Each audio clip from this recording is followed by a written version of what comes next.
کے پیچھے فوجوں کو لگا دیا، پکڑنا چاہتے ہیں۔ عبداللہ بن زبیر آئے، اپنی ماں کے پاس کتابوں میں موجود ہے ایمان افروز تفصیلی واقعہ، میں اس کی طرف نہیں جانا چاہ رہا، صرف ایک بات عرض کرنا چاہ رہا ہوں، اپنا ایمان ٹٹولو، میں اپنا ایمان دیکھوں، مرد ہو کر ایمان میں وہ غیرت نہیں، مرد ہو کر ایمان میں وہ ہمت نہیں، مرد ہو کر ایمان میں وہ شجاعت نہیں۔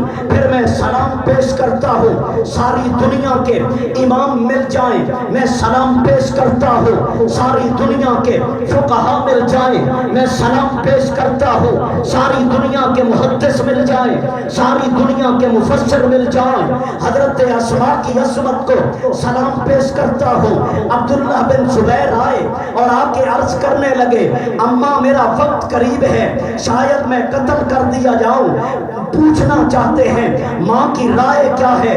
خود حضرت عبداللہ بن زبیر کہتے ہیں، میں ڈگمگانے والا تو نہیں تھا، میں دیکھنا چاہتا تھا ماں کیا کہتی ہے۔ آگے سے ماں جواب دیتی ہے، جو نبی کی تربیت یافتہ ہے، جو صدیق کی بیٹی ہے۔ حضرت اسماء کہتی ہے، بیٹا اگر تو حق پہ ہے تو مجھ سے پوچھتا کیوں ہے، اگر تو نہ حق پہ ہے تو میرے پاس آیا کس لیے ہے۔ عبداللہ بن زبیر کہتے ہیں، میں نے پھر سوال کیا، اماں میرے ٹکڑے کر دیے جائیں گے، میرا تو مسئلہ کر دیا جائے گا۔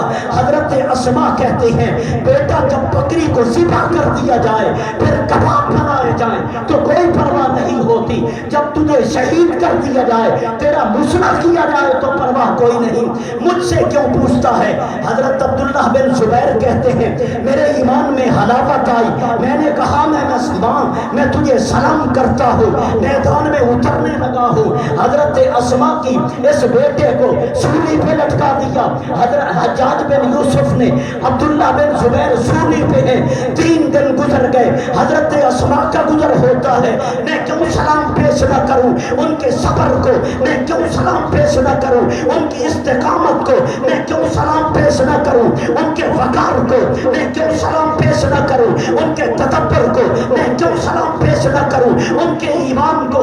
ساری دنیا کے ایمانوں کے مقابلے میں اسماء کا ایمان اتنا قیمتی۔ حضرت اسماء آتی ہیں، بیٹے کی لاش سولی پہ لٹک رہی ہے، حضرت اسماء نے فیلا نہیں کیا، حضرت اسماء نے گریبان کو چاک نہیں کیا، حضرت اسماء نے رخساروں پہ تھپڑ نہیں مارے، حضرت اسماء نے اپنے سر میں مٹی نہیں ڈالی۔ پیغمبر فرماتے ہیں، اس کا مجھ سے تعلق نہیں، جو غم کی صورت میں رخساروں پہ تھپڑ مارے اس کا مجھ سے واسطہ نہیں، جو غم کی صورت میں گریبانوں کو چاک کرے۔